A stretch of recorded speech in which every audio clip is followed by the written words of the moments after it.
Emirate में मेरे साथी ज्योतिरादित्य सिंधिया जी, सांसद बीडी शर्मा जी, सांसद जनार्दन सिंह सिग्रीवाल जी, मंच पर उपस्थित अन्य महानुभाव और मेरे प्यारे भाई और बहनों,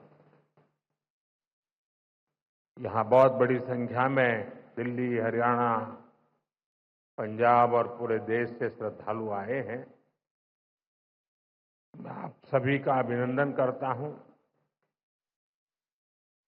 साथियों, श्री आनंदपुर धाम में आकर आज मन अभिभूत है।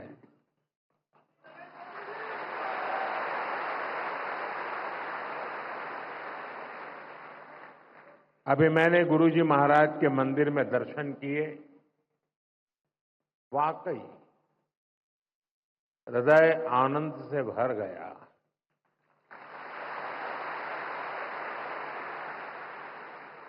साथियों, जिस भूमि का कण कण संतों की तपस्या से सींचा गया हो, जहां परमार्थ एक परंपरा बन चुका हो, जहां सेवा के संकल्प मानवता के कल्याण का पथ प्रशस्त करते हो, वो धरती साधारण नहीं है।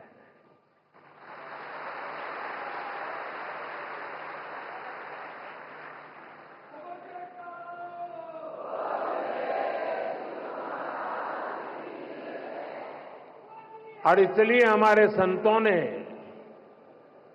अशोकनगर के बारे में कहा था कि यहां शोक आने से डरता है।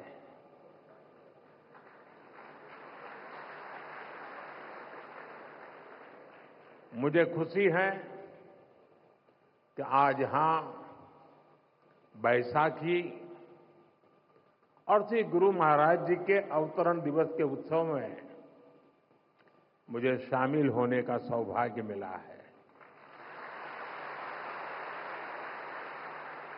मैं इस पवित्र अवसर पर प्रथम पातशाही श्री श्री 108 श्री स्वामी अद्वैत आनंद जी महाराज और अन्य सभी पातशाही संतों को प्रणाम करता हूं।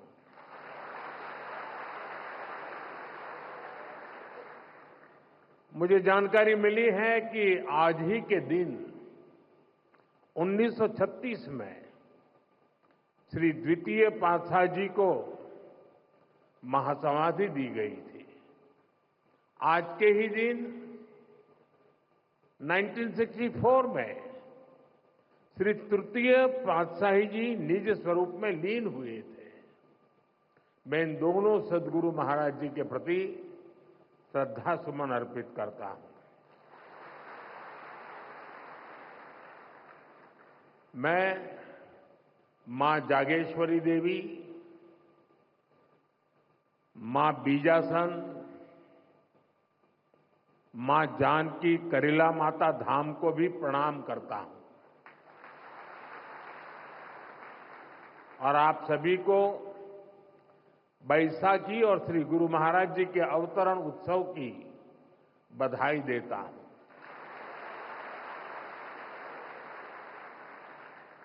साथियों, हमारा भारत ऋषियों, मनुष्यों और संतों की धरती है। जब जब हमारा भारत, हमारा समाज किसी मुश्किल दौर से गुजरता है, कोई न कोई ऋषि, मनीषी इस धरती पर अवतरित होकर समाज को नई दिशा देता है। हम पूज्य स्वामी अद्वैत आनंद जी महाराज के जीवन में भी इसकी झलक देख सकते हैं। एक समय था जब आदि शंकराचार्य जैसे आचार्यों ने अद्वैत दर्शन के गहरे ज्ञान की व्याख्या की थी। गुलामी के कालखंड में समाज उस ज्ञान को भूलने लगा था, लेकिन उसी कालखंड में ऐसे ऋषि मुनि भी आए जिन्होंने अद्वैत के विचार से राष्ट्र की आत्मा को झकझोरा। इसी परंपरा में पूज्य अद्वैत आनंद जी महाराज ने भारत के जन सामान्य तक इसे पहुंचाने का बीड़ा उठाया।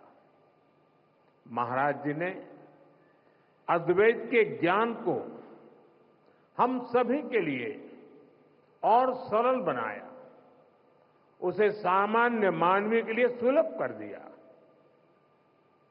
साथियों, आज दुनिया में भौतिक उन्नति के बीच मानवता के लिए युद्ध, संघर्ष और मानवीय मूल्यों से जुड़ी कई बड़ी चिंताएं भी हमारे सामने हैं। इन चिंताओं, इन चुनौतियों की जड़ में क्या है? इनकी जड़ में है अपने और पराये की मानसिकता। वो मानसिकता जो मानव को मानव से दूर करती है। आज विश्व भी सोच रहा है इनका समाधान कहां मिलेगा? इनका समाधान मिलेगा अद्वैत के विचार में।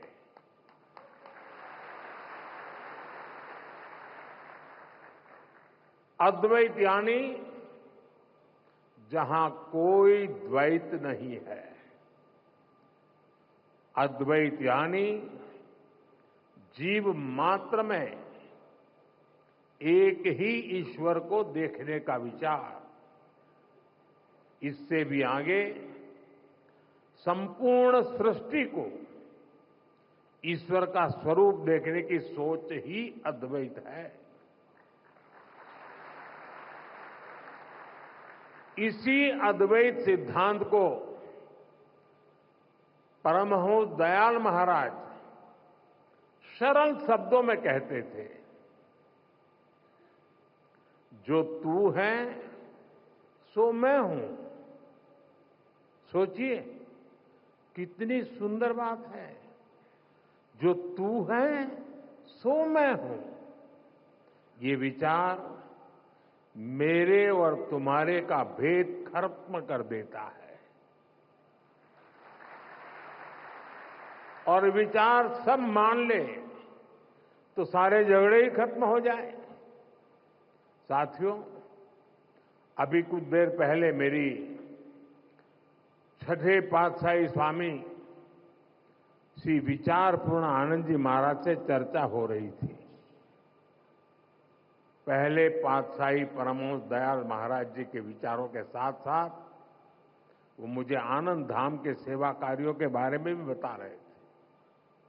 यहां साधना के जो 5 नियम तय किए गए हैं उनमें निष्काम सेवा भी एक है।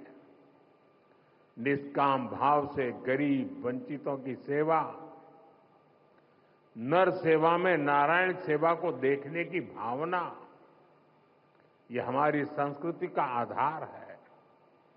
मुझे बहुत खुशी है कि सेवा की इसी संस्कृति को आनंदपुर ट्रस्ट पूरे मनोयोग से आगे बढ़ा रहा है।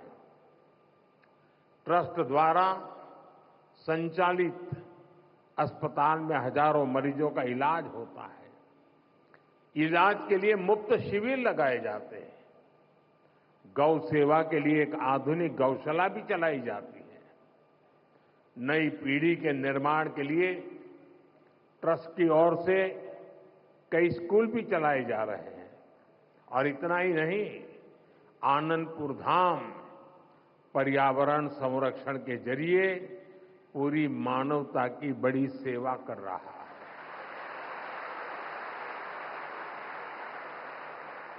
मुझे बताया गया है आश्रम के अनुयायियों ने हजारों एकड़ बंजर जमीन को हरा भरा बनाया है। आज इस आश्रम द्वारा लगाए गए हजारों पेड़ परमार्थ के काम आ रहे हैं। भाइयों बहनों, सेवा की यही भावना आज हमारी सरकार के हर प्रयास के केंद्र में है। आज हर जरूरतमंद प्रधानमंत्री गरीब कल्याण अन्न योजना के कारण खाने की चिंता से मुक्त है। आज हर गरीब और बुजुर्ग आयुष्मान योजना के कारण इलाज की चिंता से मुक्त है। आज हर गरीब पीएम आवास योजना के कारण अपने पक्के घर की चिंता से मुक्त हो रहा है। आज जल जीवन मिशन योजना के कारण गांव-गांव में पानी की समस्या का समाधान हो रहा है। देश में रिकॉर्ड संख्या में नए एम्स, आईआईटीज और आईआईएम्स खुल रहे हैं। गरीब से गरीब वर्ग के बच्चों के सपने साकार हो पा रहे हैं। हमारा पर्यावरण स्वच्छ हो, प्रकृति संरक्षित रहे, इसके लिए सरकार ने एक पेड़ मां के नाम अभियान भी शुरू किया है। आज इस अभियान के तहत करोड़ों पेड़ देश में लगाए जा चुके हैं। देश इतने बड़े स्तर पर इतना कुछ कर पा रहा है तो इसके पीछे हमारा सेवा भाव ही है। गरीब और वंचित के उत्थान का संकल्प, सबका साथ सबका विकास का मंत्र, सेवा की ये भावना आज ये सरकार की नीति भी है और निष्ठा भी है। साथियों, जब हम सेवा के संकल्प से जुड़ते हैं तो हम केवल दूसरों का ही भला नहीं कर रहे होते हैं। सेवा की भावना हमारे व्यक्तित्व को भी निखारती है, हमारी सोच को व्यापक बनाती है। सेवा हमें व्यक्तिगत दायरों से निकालकर समाज और राष्ट्र और मानवता के बड़े उद्देश्यों से जोड़ती है।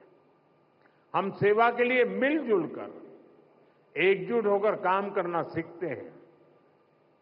हम जीवन के अलग अलग पहलुओं को समझते हैं। आप सब सेवा कार्यों के लिए समर्पित लोग हैं।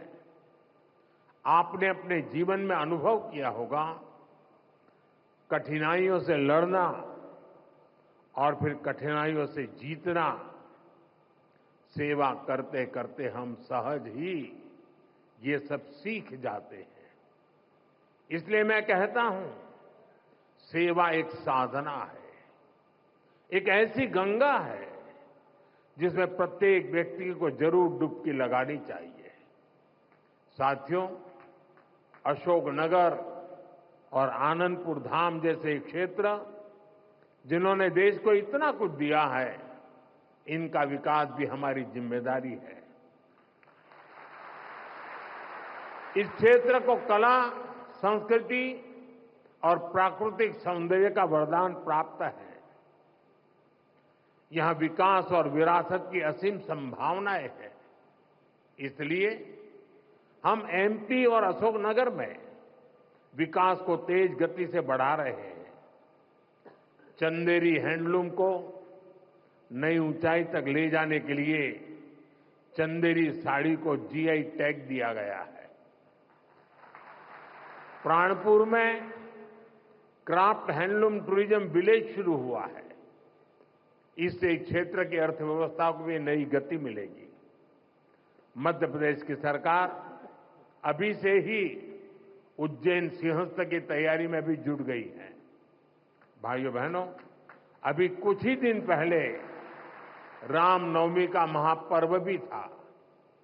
हम देश में राम वन गमन पथ का विकास कर रहे हैं।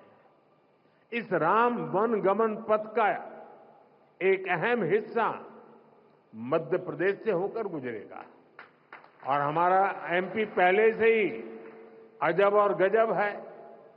इन कार्यों से उसकी पहचान और मजबूत होगी। साथियों, देश ने 2047 तक